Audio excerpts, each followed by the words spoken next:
ଯେତେବେଳେ ନିଜ ଉପରକୁ ଦାୟିତ୍ୱ ଆସିଯାଏ ନା ଆମେ ପଛଘୁଞ୍ଚା ଦିଅନ୍ତିନି। ହ୍ୟାଲୋ ଏଭ୍ରିୱାନ୍, ୱେଲକମ୍ କରୁଛି ମୋର ଆଉ ଗୋଟେ ନ୍ୟୁ ମିନି ବ୍ଲଗ୍। ଯିଏ ସକାଳ 7ଟା ନହେଲେ ଉଠେଣି, ରାତି 9 ପାଉଣୁ ସେ ଆଜି ଉଠି ଘର ଝାଡ଼ୁ କରି ଠାକୁର ପୂଜା, ପୁଣି ଛୋଟ ଛୁଆ ତା କଥା ମାନେ ଏତେ ସବୁ କରିପାରୁଛି କାହିଁକି ନା ମମି ଆମର ଯାଇଛନ୍ତି କିଛି ଦିନ ପାଇଁ ତାଙ୍କ ବାପ ଘରକୁ। ସବୁ ଦାୟିତ୍ୱ ମୋତେ ଛାଡ଼ିକି ସେ ଜାଣିଛନ୍ତି ମୁଁ ସବୁକିଛି କରିପାରିବି।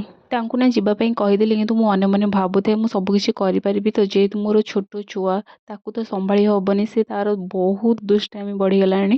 ତାକୁ ତ ଧରିଲେ ପୁଣି ରୋଷେଇବାସ କି ଯାହା ବି କରିବି, କିନ୍ତୁ ସବୁକିଛି ମୁଁ ଏବେ କରିପାରୁଛି। ସେଥିପାଇଁ କହିଲେ ନିଜ ଉପରେ ଦାୟିତ୍ୱ ଆସିଲେ ଆମେ ସବୁକିଛି କରିପାରନ୍ତି। ଯେହେତୁ ମମି ସବୁକିଛି କରିନିଅନ୍ତି ମୁଁ ସେଥିପାଇଁ ଲେଟ୍ରେ ଉଠେ, ଯେଉଁଥିପାଇଁ କି ମୋତେ ସମସ୍ତେ କୁହନ୍ତି ଏତେ ଲେଟ୍ରେ ଉଠିବା କଥା ନୁହେଁ, ବହୁଟା ଜଲ୍ଦି ଉଠିବା କଥା। ତାପରେ ବି ମୁଁ ଉଠିପାରେନି ଜଲ୍ଦି। ସେ ଆଜି ପଳେଇଛନ୍ତି ବୋଲି ମୁଁ ସବୁକିଛି କରିଦେଉଛି। ସେ ଥିଲା ଟାଇମ୍ରେ ଯଦି ମୁଁ ଏତିକି ସବୁ କରନ୍ତି ସେ କେତେ ଖୁସି ହୁଅନ୍ତି, ମୁଁ ସେଇ କଥା ହିଁ ଭାବେ। କୌଣସି ଜିନିଷ ଆମ ପାଖରେ ଥିଲେ ତାର ଭ୍ୟାଲୁ ଜଣାପଡ଼େନି, କିନ୍ତୁ ଆମଠାରୁ ଯେତେବେଳେ ସେ ଦୂରେଇ ଯାଏ ନା, ସେ ମଣିଷ ହୁଅନ୍ତୁ ବା ଯିଏ ହୁଅନ୍ତୁ, ତାର ମୂଲ୍ୟ ବହୁତ ଜଣାପଡ଼େ।